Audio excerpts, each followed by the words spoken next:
Good morning students, कैसे हैं आप सभी स्टूडेंट्स। कल मैंने आपको पढ़ाया था आपका जो चैप्टर है चार्ली चैपलिन यानी हम सब।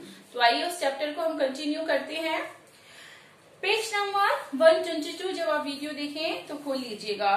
देखिए चार्ली के बारे में बात हो रही थी कि चार्ली को समय और भूगोल से काट कर देखते हैं और जो देखते हैं तो उसकी ताकत अब तक ज्यों की त्यों बनी हुई है। हमारे जो लेखक है चार्ली के बारे में हमें बता रहे हैं, यह कहना है कि वह चार्ली में खुद को देखते हैं और दूर का कौड़ी लाना है, लेकिन बेशक जैसा कि चार्ली वह देखते हैं वह उन्हें जाना पहचाना सा लगता है। अर्थात वो जब चार्ली को देखते हैं तो उनको चार्ली जो है वो जाना पहचाना सा लगने लगता है। जिस मुसीबत में वह अपने को हर 10वें सेकंड में डाल देता है वह सुपरिचित लगती है। अपने को नहीं, लेकिन वह अपने किसी परिचित या देखे हुए को चार्ली मानने लगते हैं। कला में बेहतर क्या है? बुद्धि को प्रेरित करने वाली भावना या भावना को उकसाने वाली बुद्धि। उसने भावना को चुना और उसके कारण थे। बचपन की 2 घटनाओं ने चैपलिन पर बहुत ही गहरा स्थायी प्रभाव डाला था। एक बार जब वह बीमार हो गए थे तब उनकी मां ने उन्हें ईसा मसीह का जीवन बाइबल से पढ़कर सुनाया था। ईसा के सूली पर चढ़ने पर प्रकरण तक आते आते माँ और चार्ली दोनों ही बहुत रोने लगते हैं। अपनी आत्मकथा में चार्ली चैपलिन लिखते हैं, ओकले स्ट्रीट के तहखाने के उस अंधियारे कमरे में माँ ने मेरे सामने संसार की वह सबसे दयालु ज्योति उजागर की जिसने साहित्य और नाट्य को उनके महानतम और समृद्धम विषय दिए हैं, स्नेह, करुणा और मानवता। दूसरी घटना भी उनके लिए कम मार्मिक नहीं है। बालक चार्ली उन दिनों एक ऐसे घर में रहता था जहां से कसाई खाना दूर नहीं था। वह रोज सैकड़ों जानवरों को वहां ले जाया जाता देखता था। एक बार एक भेड़ किसी तरह जान छुड़ाकर भाग निकली। उसे पकड़ने वाले उसके पीछा करते हुए बार बार उसके पीछे जब भाग रहे थे तो फिसल रहे थे और कहीं न कहीं सड़क पर उसको देखकर बहुत ज्यादा ठहाके लगाए जा रहे थे। आखिरकार उस गरीब जानवर को एक दिन पकड़ लिया गया।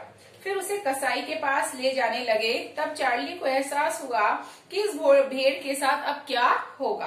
वह रोता हुआ अपनी माँ के पास दौड़ा दौड़ा आया और कहा कि उस भेड़ को अब मार डालेंगे।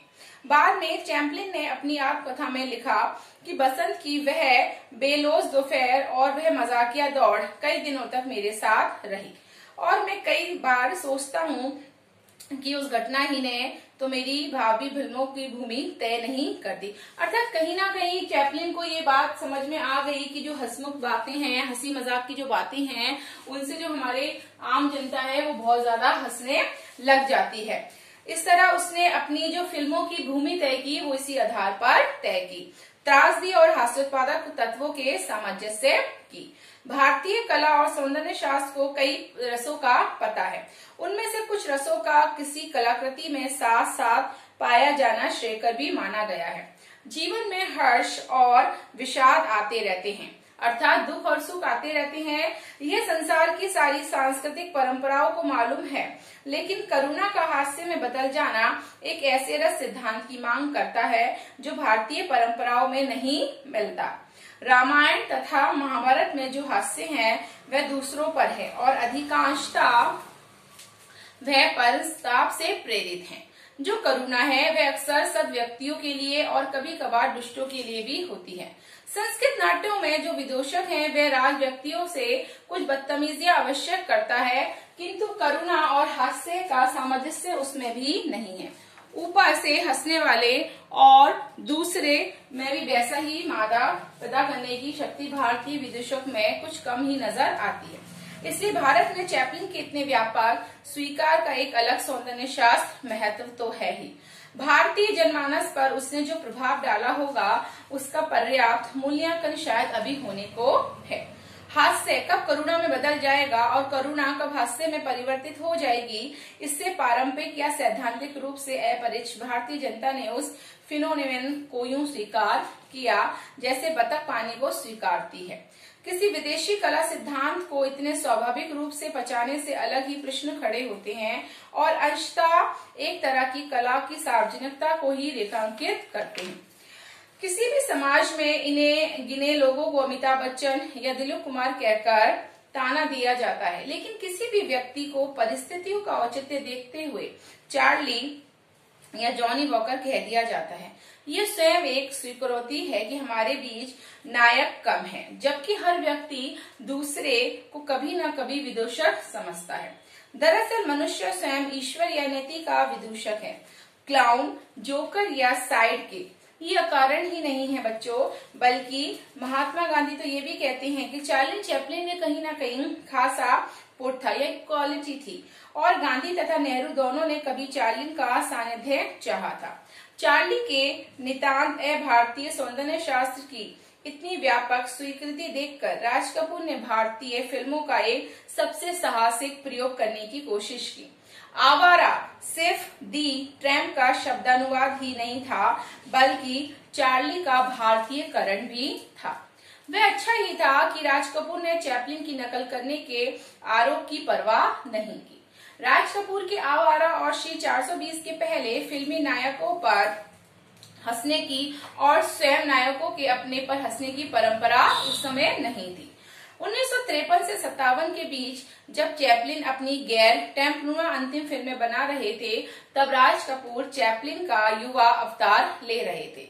फिर तो दिलीप कुमार, शम्मी कपूर, देव आनंद, अमिताभ बच्चन तथा श्रीदेवी तक किसी न किसी रूप में चैपलिन का जो कर्ज है वो स्वीकार कर चुके हैं।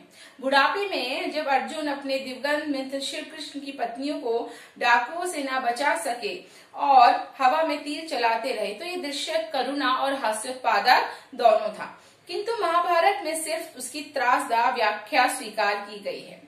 आज फिल्मों में किसी नायक को झाड़ुओं से पिटते भी दिखाया जा सकता है, लेकिन हर बार हमें चार्ली की ऐसी फजीयतें याद आती हैं।